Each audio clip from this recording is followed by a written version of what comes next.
Masih di Satu Menjadi Forum, saya melanjutkan Bung Ferry. Bung Ferry, tadi saya sudah sampaikan seringkali soal data swasembada dan sebagainya. Terus Anda melihat kawan-kawan aktivis. Bagi Anda sebetulnya posisi di luar dan di dalam tentu sama saja. Tetapi apa yang membedakan ketika seorang aktivis yang disebut sebagai motor penggerak penyeimbang kekuasaan ada di dalam harus seperti apa dan yang ada di luar seperti apa dan itu dibiarkan normatif saja? Ya sebenarnya tidak terlalu berminat juga untuk mengkritik pemerintah ya, namanya pemerintah saya juga. Tapi gara-gara Mas Budi meninggalkan tempatnya harus ada yang mengisi. Ada yang menggantikan. Ini penghargaan. Benar. Ini penghargaan. Jadi ada penyeimbang. Ya betul. Betul. Makanya apalagi dalam berbagai perspektif, dosen itu kan pada dasarnya adalah buruh. Ya. Karena dia diupah. Dan bagi saya itu juga yang perlu dipahami, apa yang terjadi yang dicontohkan oleh Mas Budi di Amerika Latin itu, sebagian dimenangkan partai buruh, baru mereka mengisi kekuasaan dan mengeluarkan kebijakan. Bukan sebaliknya bersandar semacam ikut ya, menuai dari keberhasilan orang, sehingga kebijakan-kebijakan pada dasarnya tidak pro buruh. Nah bagi saya ya tentu akan ada bedanya. Buruh yang berkuasa mengeluarkan kebijakannya ada di titik sentral kekuasaan dibandingkan buruh yang menumpang laju biduk ke hilir begitu ya, cuman sekadar lewat begitu ya. Di titik itu akan sangat membedakannya. Tentu ini tidak mencoba berpikir negatif kepada teman-teman masuk ke dalam, tapi fakta membedakan, menjelaskan hal yang berbeda. Tidak ada satupun kerja teman-teman di dalam yang menonjol dari kerja-kerja yang lain. Kalau kita mau bicara upah minimum bagi para buruh, kalau Pak Penasihat mau clear dan lebih berterus terang ya, masih banyak problematika upah minimum di berbagai daerah. Kritik bahkan gugatan juga terjadi. Jadi kalau menurut saya kalau Pak Said Iqbal mau menjadi penasihat harus menyampaikan secara terbuka. Mungkin di beberapa daerah oke, tetapi di banyak daerah masih banyak persoalan soal upah minimum bagi buruh. Dan itu harus tersampaikan kepada Pak Presiden. Bukan tidak mungkin teman-teman yang punya akses termasuk Pak Said Iqbal, Mas Budiman, lebih dekat dibandingkan para menteri untuk menyampaikan banyak persoalan. Karena mungkin Pak Presiden sedang terhibur dengan para aktivis ini. Sementara menteri datang dengan berbagai persoalan gitu ya. Karena persoalan itu membuat presiden bingung, cukup menghadap Pak Teddy saja begitu ya.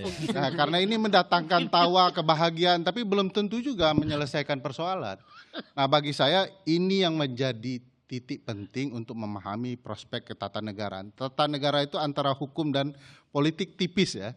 Nah, keberadaan politik teman-teman aktivis di dalam pemerintahan itu pentingnya bagaimana? Penting itu harus mengubah kebijakan yang signifikan. Orang sangat berharap, saya sendiri harus mengakui, saya berharap dengan keberadaan Budiman Sujatmiko, pengentasan kemiskinan itu tidak tampil dari sekedar data yang diucapkan pemerintah, tapi fakta real data di lapangan. Itu harapannya. Dan orang memimpikan para aktivis ini bekerja sesuai imajinasi publik. Bukan seperti apa yang dikerjakan para politisi-politisi lain. Nah ini yang saya khawatirkan, jangan-jangan jabatan ini cuman... Saya menganalogikan ketika Anda men-challenge data swasembada pangan terkait dengan pengentasan kemiskinan, Anda boleh berpendapat nggak kira-kira? Ya saya... Mumpung ada Mas Budiman ya di depan. Dengan segala harapan kepada Mas Budi. Oh baru harapan ya, belum menelaah. Belum catatan.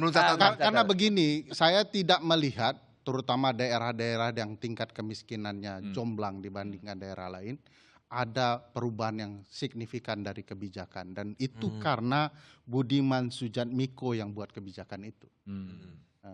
Ini kalau mau kita jujur ya, di beberapa daerah beringas seperti Jakarta, mana upaya yang signifikan untuk mengubah tingkat kemiskinan orang. Bahkan dalam kondisi global ekonomi yang sedang rusak seperti ini, bagaimana Mas Budiman Sujatmiko sebagai seorang visioner, komandante, El Capitano di lapangan bisa betul-betul mengubah hal ini menjadi luar biasa. Mas Budiman, ini kan Anda melihat ini gimana? Saya suka kata-katanya karena ada tempat yang ditinggalkan maka saya isi. Ya. Saya kira itu bagian dari proses sejarah ya. Ya. Begini Mas Yogi, saya harus luruskan. Kalau dikatakan adanya animal yang nama aktivis untuk penyimbang, keliru. Kenapa? Aktivis itu melakukan perubahan. Tapi kan Aktivis juga itu dalam melakukan perubahan. konteks Bahwa dia pada bisa di luar kepentingan kekuasaan, politik, dia bisa bisa luar. di dalam kekuasaan. Ya. Soal yang nyimbang apa? Kalau saya bukan masalah ini fungsi pejabat, ini fungsi aktivis. Penyimbangan adalah kalau pemerintahnya neolib, penyimbangannya harus sosialis. Kalau pemerintahnya Itu sosialis, mazhab. penyimbangannya neolib. Tapi- Artinya itulah cara kita melihat ekonomi politik ya, bukan sekedar peran-peran fungsi aktivis dan peran-peran fungsi politisi, bukan di situ. Karena aktivis juga beda-beda ideologinya, beda-beda Oh iya, ideologinya. tentu, Artinya begitu. tentu. Bukan, jadi aktivis adalah melakukan perubahan, bisa di luar, bisa di dalam. Kemudian pertanyaannya soal fungsi-fungsi Ya. seperti saya atau Pak Iqbal, mungkin harus ditegaskan KBP Tas kan badan baru satu. Badan baru ini memang tidak eksekutorial, Pak Ferry, tidak eksekutorial, lebih koordinatif, monitoring dan merumuskan konsep pengentasan kemiskinan, dan itu yang diminta Pak Prabowo. Bagaimana Mas Budiman, kita udah ratusan triliun tiap tahun tapi kemiskinan masih begini-begini saja. Coba dibongkar apa masalahnya. Akhirnya kita menemukan kemiskinan itu bukan sekedar orang kurang uang, tapi juga orang kurang akses dan kurang aset.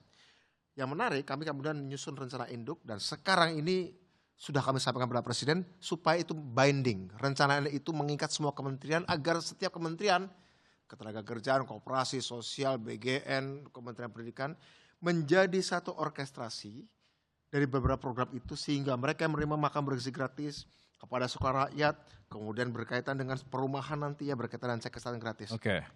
Implikasinya apa? Sebenarnya ada dampaknya. Ya. Dampaknya apa? Ada terjadi penurunan kemiskinan. Meskipun masih belum signifikan. Ya. Artinya dalam progres Masih belum lah. signifikan, masih belum puas.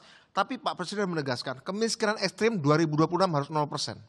Sekitar 2,2 juta orang Indonesia yang miskin ekstrim di tahun 2026 Dan sebagai harus kepala BPS 0%. Taskin, permintaan Presiden itu menurut Anda realistis atau tidak? Realistis karena kami sudah menemukan, kami sudah berdiskusi dengan Oke. BUMN. Yang sudah sering menggunakan kali jadi dengan persoalan. Saya dua hal yang saya mau diskusikan dengan Mas Budi. Ya, ya. Satu, bagi saya aktivis bukan ikan di lautan.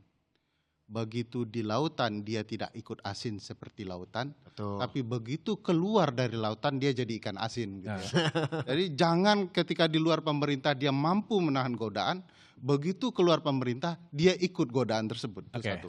Kedua, soal data-data yang selalu dikampanyekan Pak Presiden.